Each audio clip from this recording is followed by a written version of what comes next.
The phone rang at 9 in the morning, while I was reaching behind my own back for the last button on my wedding dress. No one was there to fasten it. I'd told everyone I had it handled because telling people I had it handled was the only thing I knew how to do. I saw my sister's name on the screen, and I answered with the button still loose. Ranata didn't say hello.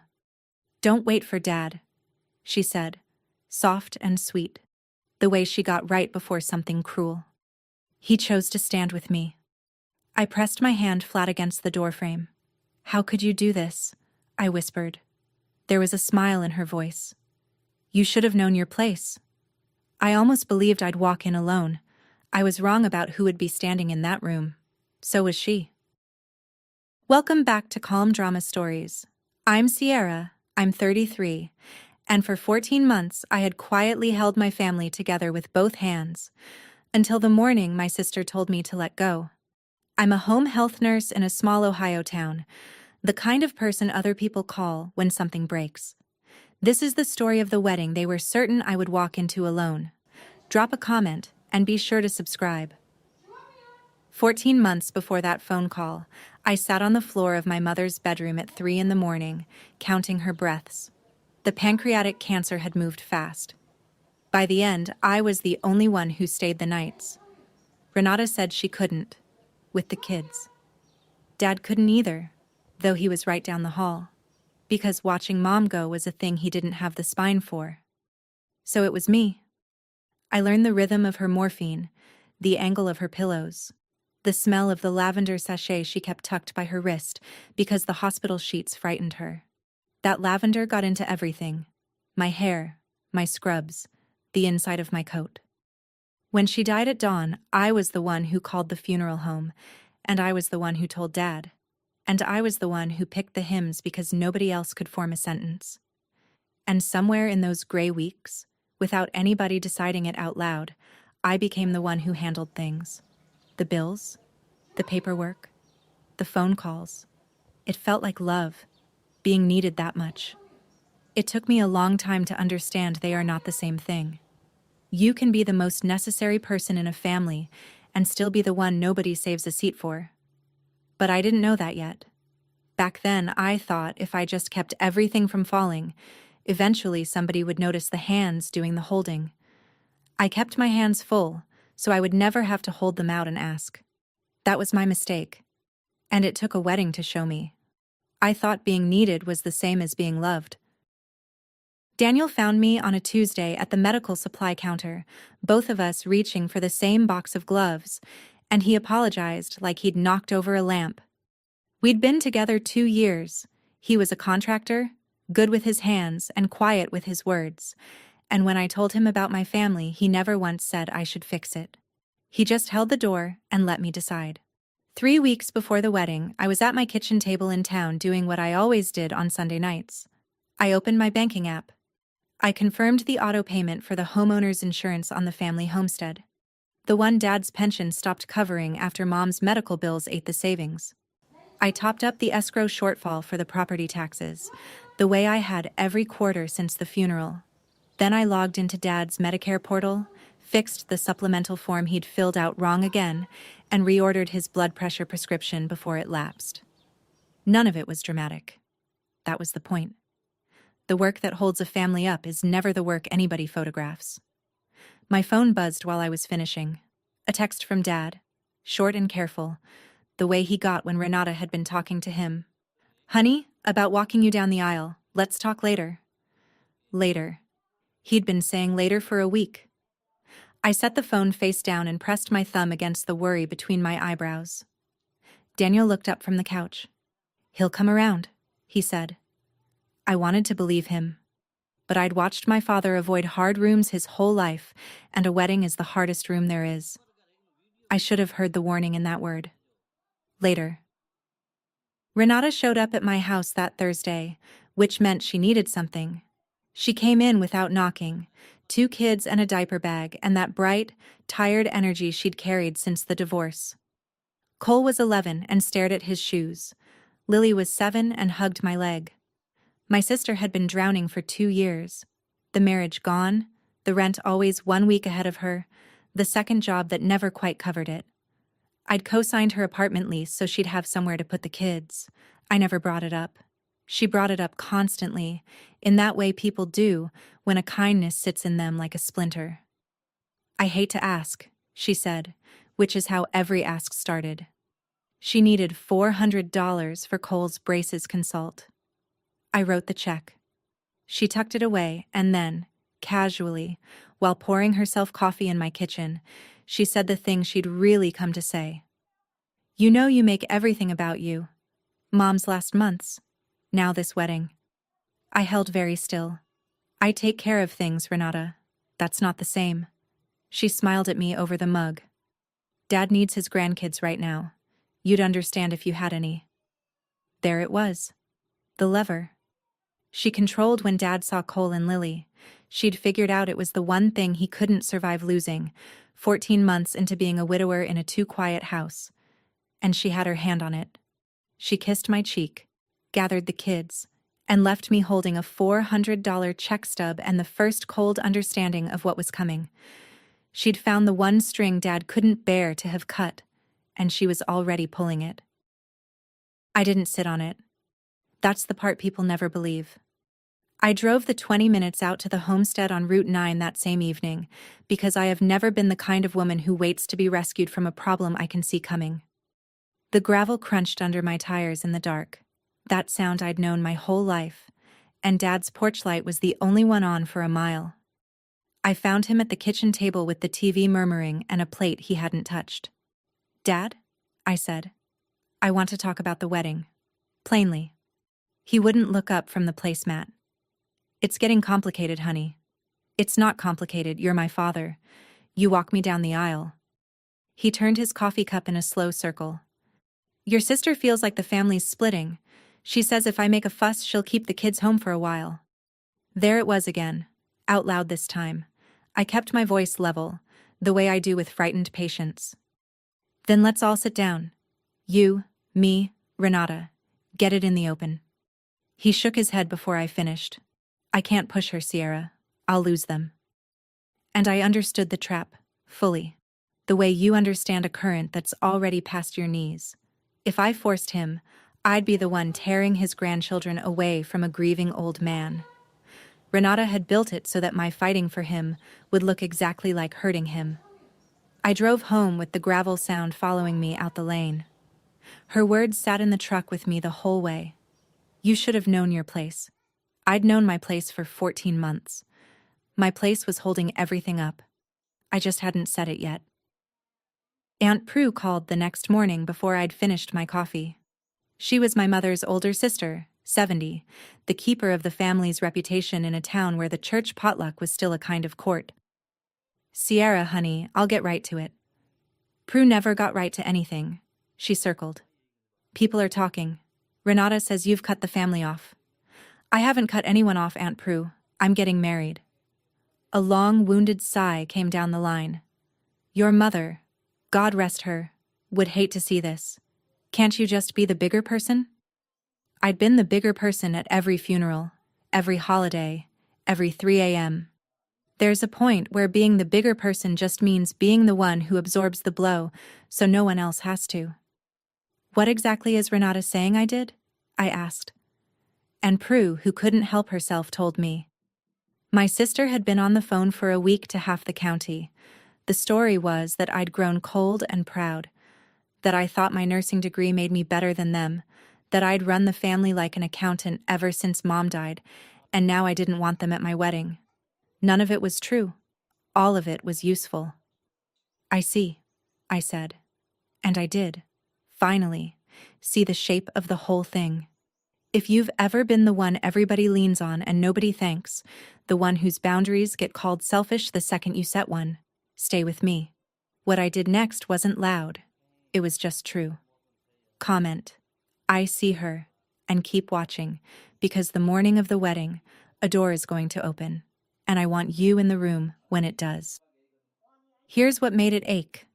We were supposed to get married in the apple orchard behind the homestead. My great-grandfather planted those trees. I'd run between them as a girl, climbed them, buried a parakeet under the oldest one when I was 9. Daniel and I had spent months on it, String lights between the branches, hay bales hauled in, my mother's recipe for cider on warming plates. For the first time in my life, I was going to be the person standing in the center of that family land, the one the day was about. Not the nurse, not the handler, not the one clearing plates while everyone else laughed. Just the bride. I'd let myself want it more than I'd wanted anything in years. Ranata knew that. Of course she knew. We'd grown up in the same house.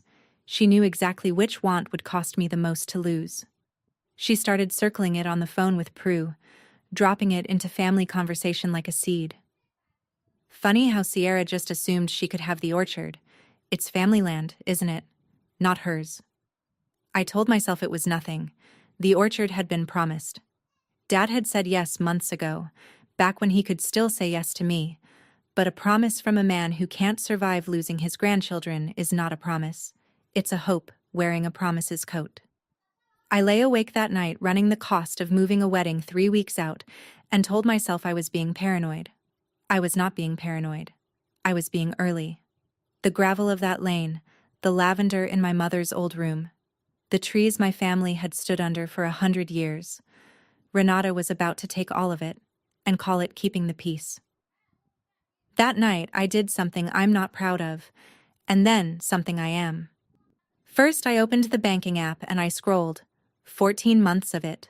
The insurance payments, the tax escrow, the pharmacy charges under Dad's name that I'd quietly covered, the lease I'd co-signed. I added it up, and the number was large enough that I sat back in my chair. Then I did the thing I regret. I printed it. All of it, into a neat folder. Statement after statement. The whole invisible architecture of what I'd been carrying. I sat there and I imagined the family dinner where I'd open that folder. I imagined laying it on the table in front of Prue and Ranata and Dad, and reading the figures out loud, slow, watching their faces change as they understood, finally, exactly how much of their comfortable little world I'd been holding up while they called me cold. The fantasy was warm. It was so warm. My friend Dana, a nurse I'd worked beside for 9 years, came by the next day for coffee and I showed her the folder. She whistled low. Sierra, make them see what you actually do for them. Lay it out. Let the whole family watch. And I wanted to. God, I wanted to. There's a special hunger in being unseen for that long, a hunger to finally make people look. I held the folder in my lap that whole evening like it was a weapon I'd been issued. I was certain that was the path. I'd expose the money. I'd make them understand the arithmetic of everything they'd taken for granted.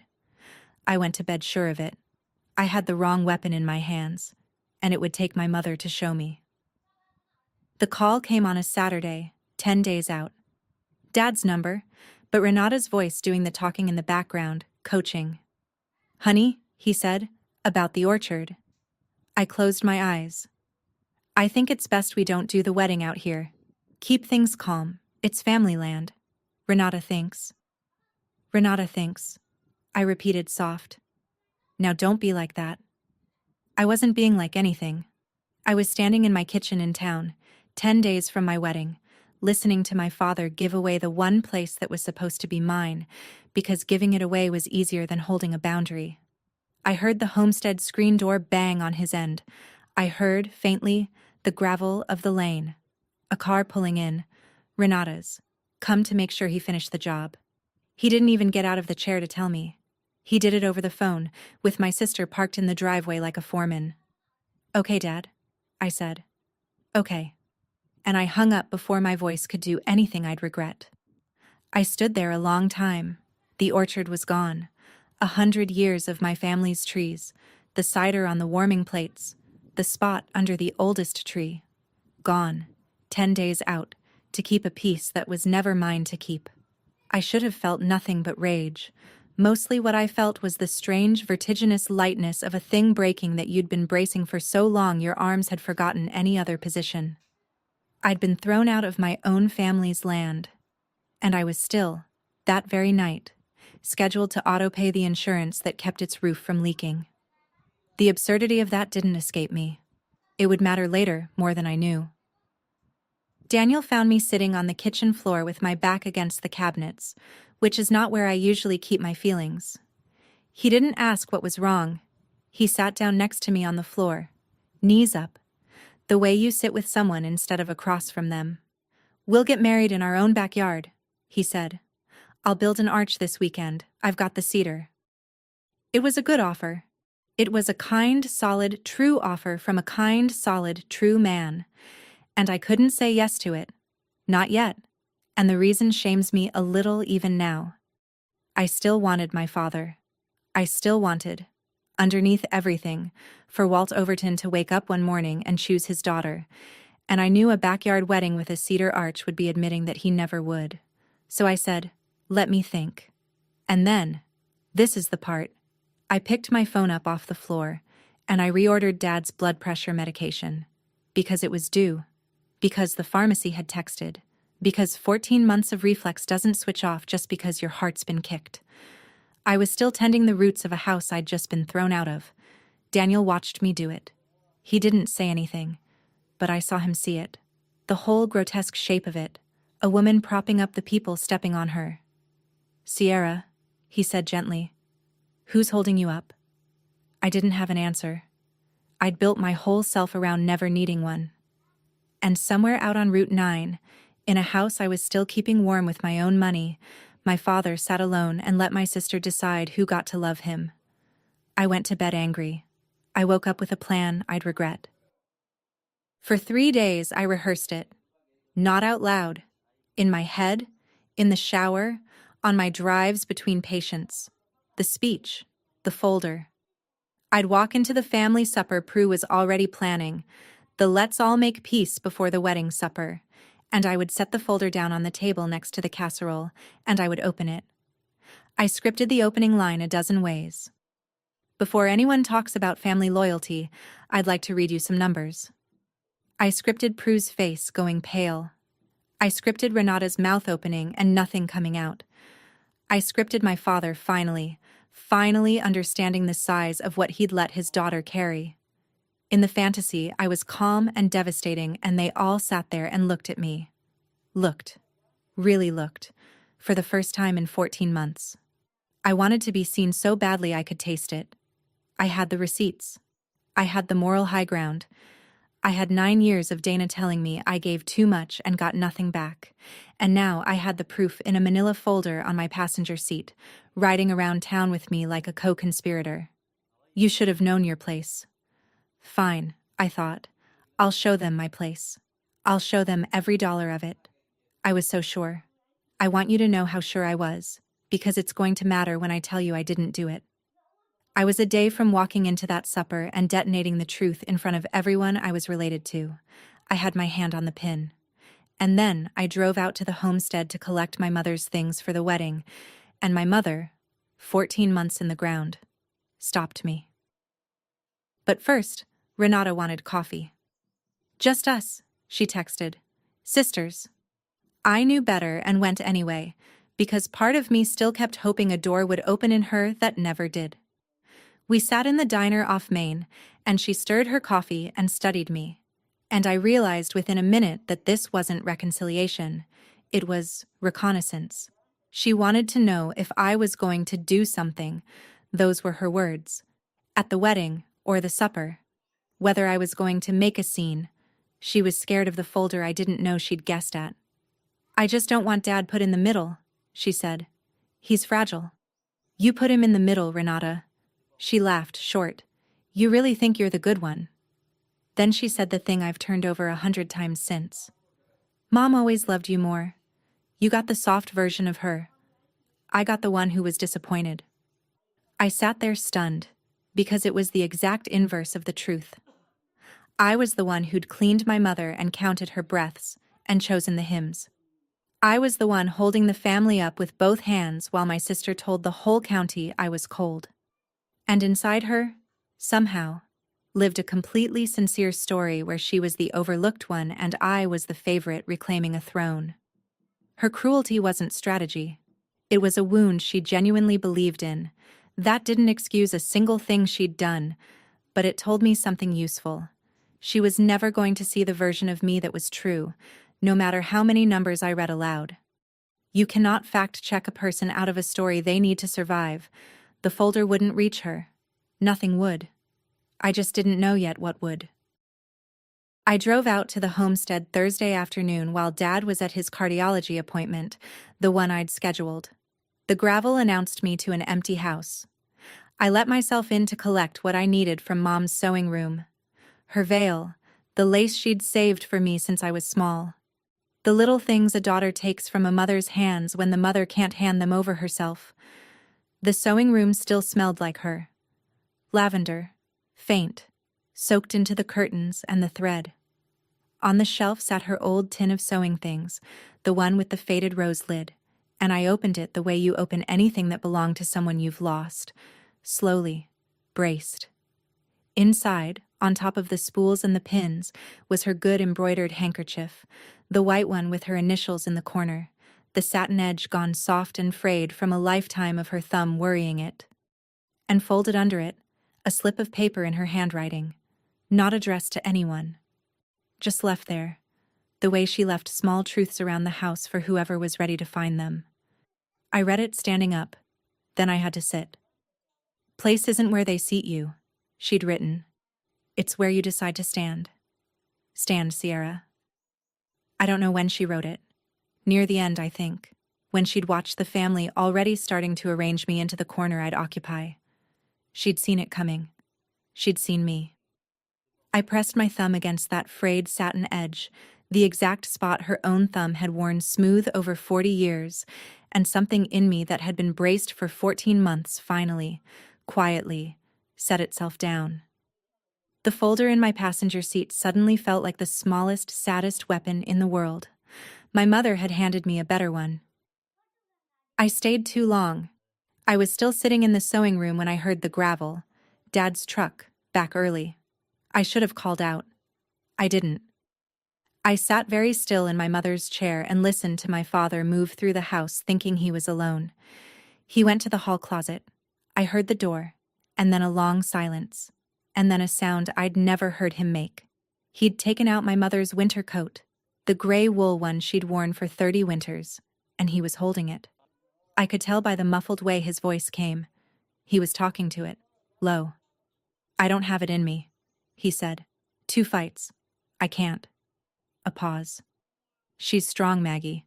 Sierra's the strong one. She'll be all right. That's the part that gutted me. Not the cowardice, the math of it. He'd looked at his 2 daughters and decided that because I could survive being abandoned, I was the acceptable one to abandon.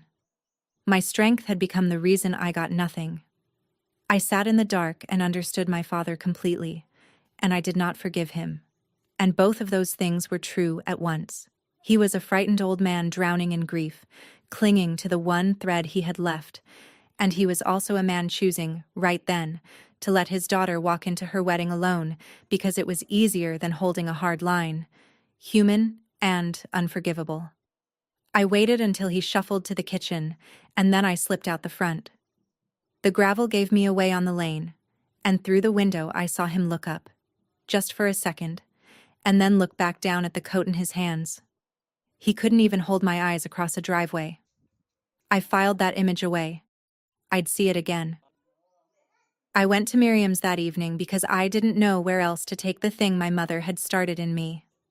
Miriam Vance taught my 5th grade class 30 years ago and never quite stopped teaching me. She's 71 now, sharp as a tack, with a kitchen that always smells like bread. I'd kept up with her my whole life. She was the first adult who ever told me I had worth on a day I'd been useless, when I'd failed a spelling test and cried, and she'd crouched down and said something I've carried ever since. I sat at her table and told her all of it. The orchard, the folder, my father and the coat, the note in my mother's tin. She listened the way good teachers listen, without rushing to fix. Then she reached across and put her old hand over mine. "Let me ask you something," she said. "This folder, who's it for?" "For them. To make them see." "No," she said, gentle but certain.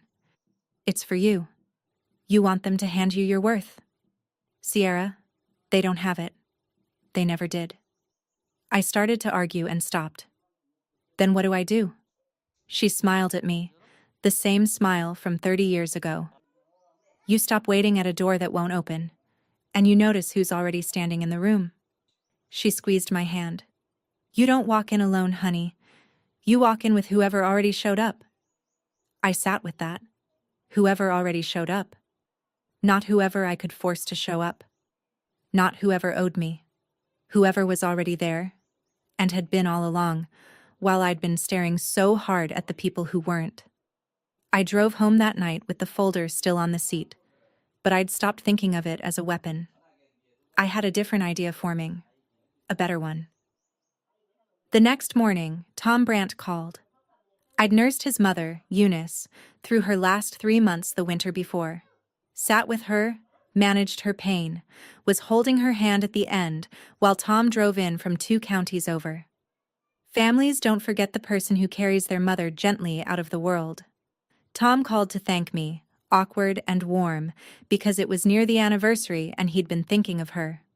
We talked a while and he asked how I was, and because I was tired and the wound was fresh, I told him more than I meant to. About the orchard. About needing a new place, 10 days out. He went quiet. Then he said, Sierra, our barn. The old timber one we restored after Mom passed. It's just sitting there.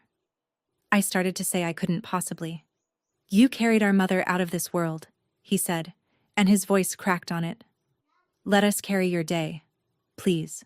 It'd mean something to us. I sat down on my front step. The thing I want you to understand is that this was not a gift falling out of the sky. This was a harvest. 3 months of cold drives and night shifts, and a dying woman's hand in mine. That's what was coming back to me now, in the shape of a restored timber barn with string lights and room for everyone who mattered. You reap what you plant, and I'd been planting kindness in this town for 9 years without ever once expecting the field to feed me back. I told Tom I'd think about it, because I still couldn't quite believe a door would open that I hadn't pried open myself. But it had. And another idea, the real one, was clicking quietly into place behind it. The peacemaking supper happened that Sunday at Prue's, and I went, folder on the passenger seat, still half convinced I'd use it. The whole family was there, Ranata and the kids, Dad silent at the end of the table, Prue orchestrating casseroles and tension. I felt the folder out in the truck like a held breath. Prue started in before the plates were down. Now, we're all family, and family forgives. Sierra, I think you owe your father and sister a little grace. And there it was. My opening. Gift-wrapped. I could go to the truck. I could bring the folder in. I could lay 14 months of receipts on Prue's good tablecloth and read them out, slow, and watch every face at that table rearrange itself. My hand actually went to my keys. And then I looked at my father. Really looked. He was staring at his plate, smaller than I'd ever seen him, a man who talked to his dead wife's coat in an empty house. And I understood, with my mother's note still folded in my coat pocket, that if I read those numbers aloud, I would break him in front of everyone. And I would be fighting Ranata on her own ground, the ground of who owes what, who's the victim, who gets to be the wronged one. I'd be making it about me, and about money, and about being seen, which is exactly the game she'd win. I took my hand off my keys. You're right, Aunt Prue, I said, calm as still water. Family forgives. I forgive all of you. Renata's eyes narrowed. She'd expected a fight and gotten grace, and grace frightened her more. The folder stayed in the truck. I drove home and dropped it, unopened, in the recycling bin. I finally knew what my real weapon was, and it wasn't paper. Here is what I did instead, and I did it quietly, over 3 evenings at my kitchen table. I built my father a handover. Not a weapon, a gift, of the most honest kind. I made a clean, organized packet of everything I'd been silently carrying for 14 months. Every account, the insurance policy and when it auto-drafted, the property tax escrow and the dates it came due, the Medicare logins, the supplemental forms, the pharmacy auto-refills, the names and numbers of every person I'd been quietly coordinating on his behalf. I wrote it out in plain language, the way I'd write discharge instructions for a patient going home to manage on their own. Because that's what this was. I was discharging myself. For 14 months, I'd been the machine keeping that house running, and no one had ever seen the machine, because a working machine is invisible. So I was going to hand my father the keys to it, all of them, clearly labeled, and step back. Not to punish him, to free us both. He couldn't keep depending on hands he refused to hold in daylight. And I couldn't keep being load-bearing for a family that called me cold. It hurt to type it. Every line was a thing I'd done out of love that had been taken as my due. But underneath the hurt was that same strange lightness from the kitchen floor. The feeling of arms remembering they were allowed to lower. When it was done, I had a folder again. A very different folder. Not the one that exposed them. The one that released me. I set it on the counter to give to Dad after the wedding, and I went to call Tom Brandt and tell him yes. Yes to the barn. Yes to a room that wanted me in it. Moving a wedding in 9 days should be impossible. It wasn't, because I'm good at exactly one thing above all others. I organize the unorganizable under pressure. It's the nurse in me. I made the lists. I made the calls. And then the strangest, warmest thing happened. The town moved with me. Dana rallied the nursing crew to string the lights. The Brandts hauled in hay bales and set their grandfather's timber barn glowing. A family whose father I'd sat with through hospice brought folding chairs. The diner off Main, where Ranata had interrogated me over coffee, donated the cider. My mother's recipe, because the owner had loved my mother. Daniel built his cedar arch after all and set it at the barn's far end. Every call I made, someone said yes before I finished asking. I'd spent 9 years being the person this town called when things broke, and I had never once understood, until that week, that I'd been building something. A web. A net. A room full of people who would catch me if I ever stopped catching everyone else. The orchard was gone, and somehow what replaced it was bigger. I stopped trying to be invited to a family that kept seating me at the edge. I built a room of my own instead, full of people who'd chosen me. If you've ever had to do that, walk away from the table you were born at and build your own, you already know what's coming, and you know it's worth it. Subscribe so you don't miss the door opening, because in 2 days it's going to swing wide, and my sister is going to be standing on the wrong side of it. The room was full before the wedding even started. Ranata just didn't know it yet. Ranata caught wind that I wasn't crumbling, and it broke something loose in her. Her whole plan had assumed a particular ending. Me, humiliated, walking into a half-empty room without our father, proof to the whole county that I'd isolated myself with my coldness. A bride alone is a story that confirms everything she'd been selling. But I wasn't going to be alone, and word of the Brandt barn was traveling, and the cider, and the lights. So she escalated. She called the cousins and said I'd snubbed the family by moving the wedding to strangers. She told Prue I hadn't invited real family. She posted something vague and wounded online about people who forget where they came from. Each move was meant to rebuild the story of Sierra the Cold One. But here's what she didn't account for. The people filling that barn weren't reading her posts. They were the families of patients I'd sat with at 4 a.m. They were nurses I'd covered shifts for. They didn't know her version, and they wouldn't have believed it, because they'd seen the actual me, the one who showed up. Ranata was shouting a story into a room that had already met the truth. I heard from Dana that my sister had started to sound frantic on the phone, the way people do when the narrative they've built is coming apart in their hands. Walt was caught dead center, pulled between the daughter screaming the loudest and the slow, sick realization that maybe the quiet one had been the one telling the truth all along. I didn't gloat. I just kept stringing lights. The wedding was tomorrow, and for the first time in 14 months, I wasn't bracing for a blow. I was getting ready to be happy. Ranata could feel it slipping, so she made one last call, the night before, to me. Renata's last call, the night before, was the one that became the morning's. But before she called, I'd already done the quiet thing. That evening, at my kitchen table, I opened the banking app one final time as the family's invisible machine. I turned off the auto payment for the homestead insurance.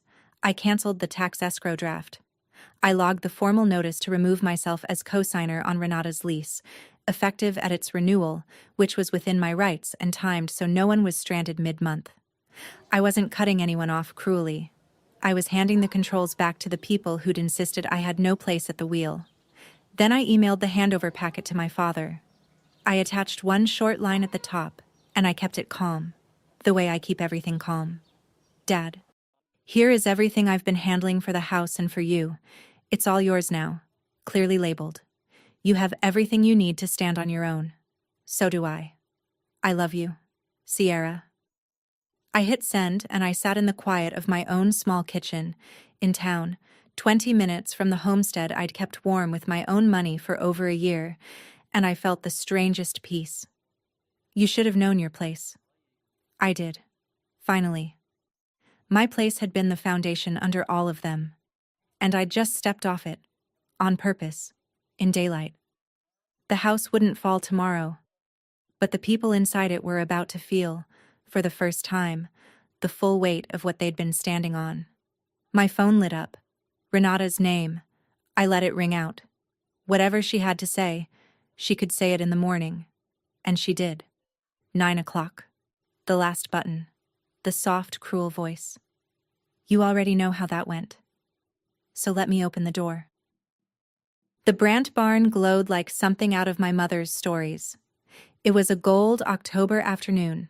The timber walls warm with string lights, hay bales softened with quilts. My mother's cider steaming on the warming plates the diner had sent. I stood in the little side room they'd given me to dress in, and I finally reached behind my back and did up that last button myself, the one no one had been there to fasten at 9 that morning. I'd managed it alone all day. I could manage it alone now. But alone, it turned out, was not the same as lonely. My mother's embroidered handkerchief was wound around the stems of my bouquet, the white linen against the wildflowers, and my thumb found the frayed satin edge and worried it the way she always had. The lavender of her, faint, rose up from the linen and steadied me. Place isn't where they seat you, it's where you decide to stand. Stand, Sierra. Through the wall I could hear them. Not a half-empty room, not the humiliated silence my sister had designed. I heard a barn full of voices, laughter, the scrape of chairs, the particular hum of 100 people who'd driven out of their way to be somewhere on purpose. Dana stuck her head in. You ready? It's packed out there. Standing room. My eyes stung. Who came? Everybody, she said, like it was obvious. Everybody you ever showed up for. They all showed up back. I picked up my bouquet, the handkerchief, the lavender, the worn satin edge under my thumb. I walked to the doorway that opened onto the main floor of the barn, and someone gave the signal, and the doors swung open. And there it was. The room I'd been told I'd walk into alone. It was the fullest room I had ever seen. Not one empty chair. 100 faces turning toward me, every one of them glad. The lie that I'd been abandoned died right there, with no speech at all. Just a door, opening on the truth. Miriam was waiting just inside the doors, in her good blue dress, and she held out her arm to me. 71 years old, the first adult who ever told me I had worth, standing in for every person who was supposed to and didn't. You don't walk in alone, she murmured as I took her arm. You never did. We started down the aisle between all those glad faces, slow, the way you savor a thing you waited your whole life for. And that's when the barn doors at the far back opened a second time. Ranata stood there, framed in the October light, and I watched her face do something I'll remember as long as I live. She'd come, to witness, I think, the humiliation she'd built. To see her cold sister walk into an empty room. Instead, she found the room packed wall to wall, the cider steaming, the lights gold, a beloved teacher on my arm, and not one trace of the abandonment she'd promised the whole county. Her eyes went wide, her mouth opened. Nothing came out, and behind her, half a step back, hesitating at the threshold like a man at the edge of cold water, was my father. He'd come on his own. No Ranata steering him for once. She was as shocked to see him there as I was. He'd gotten the handover packet, I'd learn later, and somewhere in those clearly labeled pages he'd finally seen the size of what I'd carried, and something in him had moved. He stepped just inside the door, and then he couldn't lift his head. My father stood in the back of that glowing barn and stared at the floorboards, unable to meet the eyes of the daughter he'd let go. Renata found her voice then, too loud for the room, the way the losing side always gets loud. "Sierra, this is ridiculous. You should have known your place." And the whole barn went quiet, and I stopped. Miriam's arm still in mine, and I looked at my sister across all those silent, watching faces. I didn't raise my voice. I didn't need to. "I finally do, Ranata," I said, calm as my mother's hand. "My place was holding all of you up. I just set it down." There was no folder, no numbers read aloud, no receipts on a tablecloth, no inventory of everything I'd paid. I'd left that weapon in the recycling where it belonged. The payoff didn't need it. The truth was already standing in the room, in the shape of 100 people who came and 2 who finally understood why that mattered.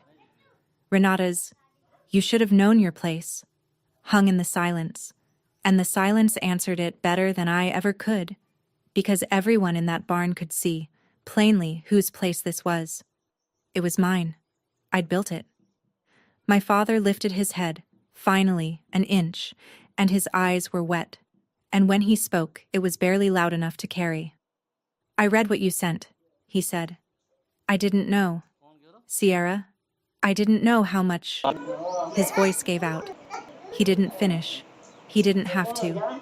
The man who couldn't hold my eyes across a gravel driveway was standing alone now, truly alone, because for the first time in 14 months there was no one quietly holding him up from the shadows. He felt the full weight of the foundation the moment it stopped carrying him, and Renata felt it too. I watched it cross her face, the dawning understanding that she'd spent weeks fighting me for control of a man whose stability had never been hers to give or take.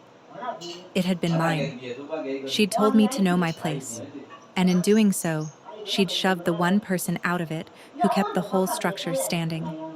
They did it to themselves, every bit of it. I felt no triumph, only a clean and quiet sorrow, and underneath that, something steady. Miriam patted my hand on her arm. "Shall we?" she said softly. And we did. We turned away from the door, away from my frozen sister and my crumpled father, and we walked the rest of the aisle through 100 people who were exactly where they wanted to be, toward Daniel and his cedar arch, and not one part of me looked back. Daniel was waiting under the cedar arch he'd built with his own hands, and when Miriam placed my hand in his, the whole barn exhaled into applause. We said our vows in a room that smelled of cider and hay and, faintly, lavender. I kept the handkerchief wound around my bouquet the entire time, my thumb finding that worn satin edge whenever my voice wavered, my mother present in the only way she could be. Somewhere in the back, I was aware of my father lowering himself onto a hay bale, sitting through the ceremony with his hat in his hands. Renata had gone, slipped out the way she'd come, into the October light. I let her go. I didn't have a speech for her, and I didn't need one. The vows were the only words that mattered, and they were about a future, not a wound. When Daniel kissed me, 100 people I'd spent 9 quiet years showing up for rose to their feet, and the sound they made was the sound of being seen, finally, by the people who'd been seeing me all along. I looked out at that full, glowing barn, and I thought about the morning, the loose button, the soft, cruel voice, the certainty that I'd walk in alone. I had been so sure I was alone. I had been wrong in the most beautiful way a person can be wrong. My mother knew it before I did. She'd left it in a sewing tin for me to find. That my place was never the chair they pointed to. It was the ground I chose to stand on, and the people already standing there when the door swung open. I didn't walk in alone. I never had to. I just had to stop staring at the people who weren't there long enough to see the room that was full. The weeks after told the rest. My father sat down with that handover packet and learned, line by line, what 14 months of being carried actually looked like. The insurance came due and he paid it himself, late the first time, on time after that. The tax escrow, the Medicare forms, the pharmacy refills. All of it was his now, clearly labeled, exactly as I'd left it. He called me more in that first month than he had all year, and slowly the calls changed shape. They stopped being about what he needed and started being about nothing at all. The weather, a ball game, my mother. Once, near the end of a call, he said, "I should have walked you down that aisle." I didn't argue and I didn't absolve him. "Yes," I said, "you should have." It was the most honest thing we'd said to each other in years. Renata's leverage came apart on its own, the way a thing does when the structure under it is gone. She'd been trading on her control of the grandchildren, but Dad, standing on his own 2 feet for the first time, didn't need her permission for his own stability anymore. He had the packet, he had the accounts, he had himself. The threat that had ruled him for a year lost its teeth. She didn't apologize. People that deep inside a story rarely do. But she got quieter, and the calls to the cousins stopped, and Prue, who'd preached that family forgives, found she had no scene left to manage. I kept the boundary my mother's note had taught me to keep. I help where I'm respected. I don't where I'm taken for granted. I'm still a nurse. I still show up for this town at 4 a.m. when something breaks. But I stopped being the invisible machine under a family that called the machine cold. Miriam came to Sunday dinners now. So did the Brandts. So did Dana. The family I was born into got smaller and truer. The family I'd built without noticing got larger and warmer, and the two finally stood at a livable distance. Out on Route 9, my father learned to cross his own gravel driveway and knock on his daughter's door in daylight. It took him a while. He's slow, and he's 70, and he's still grieving. But he comes now, on his own, and he holds my eyes when he does. The lavender of my mother is still in everything. Her handkerchief in my dresser drawer, the satin edge a little more worn now from my thumb instead of hers. I take it out sometimes and read the note again. Place isn't where they seat you. It's where you decide to stand. I stand now, in a room I built, with people who chose me, and I have never once had to ask them to. If you take one thing from my story, let it be this. Your place was never the chair they pointed you to. It's the ground you choose to stand on, and the people who are already standing there when the door finally swings open. The loose button no one fastened. The gravel my father couldn't cross. The door that swung open on a room that was already full. If you've ever been the one holding it all up while they told you to know your place, set it down, and look around at who's been standing beside you the whole time. Share this with the woman in your life who needs to hear it. Comment below, and subscribe to Calm Drama Stories for the next one.